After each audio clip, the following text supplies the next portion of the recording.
Bahrain থেকে অভিজ্ঞতা নিয়ে এসে দেশি খেজুর চাষে সফল হলেন সাতক্ষীরার কালীগঞ্জ উপজেলার শকর আলী। বর্তমানে তার নার্সারিতে রয়েছে প্রায় 15,000 খেজুর চারা। বছর কয়েকের চেষ্টায় এবার নার্সারির বেশিরভাগ গাছে ফল এসেছে, এখন শুধু পাকার অপেক্ষা। উপজেলা কৃষি কর্মকর্তারা বলছেন, উপকূলীয় অঞ্চলের চাষাবাদে এটি একটি সম্ভাবনাময় বিকল্প। বিস্তারিত আফজাল হোসেনের প্রতিবেদনে। এখন আমাদের দেশে হবে এটা 100% শিওর। গাছের গোড়া থেকেই ঝুলছে খেজুরের থোকা, একেবারে মাটি ছুঁই ছুঁই। এসবই বাহরাইনের বিভিন্ন জাতের খেজুর গাছ। বাগানটি সাতক্ষীরার কালীগঞ্জ উপজেলার মৌতলা ইউনিয়নের নরহরকাটি গ্রামের শেখ শকর আলীর। জীবিকার তাগিদে 2018 সালে বাহরাইনে পাড়ি দিয়েছিলেন তিনি। উদ্দেশ্য ছিল বেশি আয় এবং পরিবারের সচ্ছলতা আনা, কিন্তু সে যাত্রায় শুধু অর্থই নয়, সঙ্গে করে ফিরিয়ে আনেন এক নতুন সম্ভাবনার বীজ। সেটি হলো খেজুর বীজ। 4 বছরে এই ফল আসে, এখন আমাদের দেশে হবে এটা 100% শিওর। বাহরাইনে খেজুর বাগানে কাজ করতেন শকর আলী। সেখান থেকেই তিনি উপলব্ধি করেন খেজুর একটি লাভজনক ও টেকসই ফসল, যা উষ্ণ ও খরাপ্রবণ জলবায়ুতে ভালো জন্মে। 2021 সালে দেশে ফেরার সময় তিনি সঙ্গে আনেন প্রায় 50টি উন্নত জাতের খেজুর বীজ।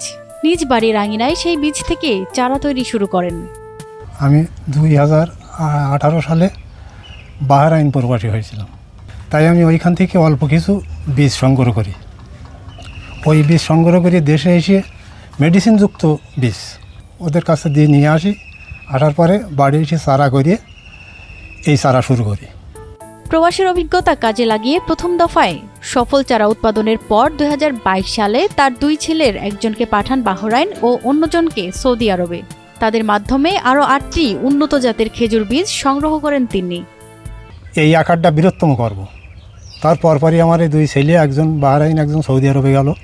তাদের মাধ্যমে আমি বীজ সংগ্রহ করিয়ে আজ এই পর্যন্ত হয়েছে। বর্তমানে তার নার্সারিতে রয়েছে প্রায় 15,000 খেজুর চারা। ফল আসতে শুরু করেছে। এই সফলতা দেখতে প্রতিদিনই অনেক উৎসাহী কৃষক ভিড় করছেন শকর আলীর বাড়িতে। অনেক লোকই সংগ্রহ করার জন্য আসছে, কিন্তু বৃষ্টির কারণে চারাগুলো সংগ্রহ করতে পারতেছে না। আগে একদিন আইছিলাম, তখন ওই খেজুর গাছে ফল ছিল ছোট। এখন আজকে এসে দেখলাম যে বেশ ফল বড় বড় হয়েছে। শুনছি যে একটা খেজুরির বাগান তৈরি করেছে, এখন আমাদের দেশে এগুলো ছিল না, আস্তে আস্তে হচ্ছে, এই জন্যই দেখতে আসি। বিশেষজ্ঞরা বলছেন, দক্ষিণ পশ্চিম উপকূলীয় অঞ্চল সাতক্ষীরা, খুলনা, বাগেরহাট লবণাক্ততা ও খরার কারণে যেখানে প্রচলিত ফসল চাষে নানা প্রতিবন্ধকতা রয়েছে, সেখানে খেজুর চাষ হতে পারে একটি সম্ভাবনাময় বিকল্প। খেজুর গাছ লবণ সহ্য করতে পারে এবং অতিরিক্ত পানি ছাড়াই টিকে থাকতে সক্ষম। এই যে সৌদি আরবের জিনিস আমাদের দেশে আমি নিজে হাতে রোপণ করে নিজে পরাগায়ন করিয়ে নিজে ফল করাইছে। এখন আমি চাই যে পুরা সাতক্ষীরাবাসী প্রতি ঘরে ঘরে 1-2টা করে গাছ লাগিয়ে তারা যেন নিজেরা সংরক্ষণ করে খেতে পারে। কালীগঞ্জ উপজেলা কৃষি কর্মকর্তা জানান, এটি অত্যন্ত ইতিবাচক ইঙ্গিত। এখন পরীক্ষামূলকভাবে আরো বিস্তৃত পরিসরে চাষ করে কার্যকারিতা যাচাই করা যেতে পারে। আমি শুনেছি যে শকর আলী নামের একজন, উনি বাহরাইনে ছিলেন, ওখান থেকে উনি কিছু জাত নিয়ে আসছেন, মরিয়ম জাত, এবং ওখানে ফলনটাও আমি দেখছি যে বেশ ভালো হয়েছে, এবং প্রায় 10,000 চারা উনি তৈরি করেছেন। তবে আমার মনে হয় এ নিয়ে আরো পর্যাপ্ত গবেষণা দরকার। আসলে ওই জাতটা এখানে সম্প্রসারণ করা যাবে কিনা। আমাদের SRDI আছে, সেখান থেকে আমরা মাটি পরীক্ষার মাধ্যমে এটা আমরা আরো স্পষ্ট হতে পারবো।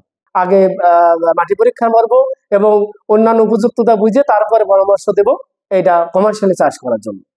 বাংলাদেশে প্রতি বছর বিপুল পরিমাণ খেজুর আমদানি করতে হয়, বিশেষত রমজান মাসে। দেশে উন্নত জাতের খেজুর উৎপাদন শুরু হলে তা আমদানি নির্ভরতা কমাবে এবং স্থানীয় কৃষকদের জন্য সৃষ্টি হবে নতুন অর্থনৈতিক সুযোগ। শকর আলী প্রমাণ করেছেন, প্রবাসে নয়, দেশের মাটিতেই গড়া যায় সোনালী ভবিষ্যৎ।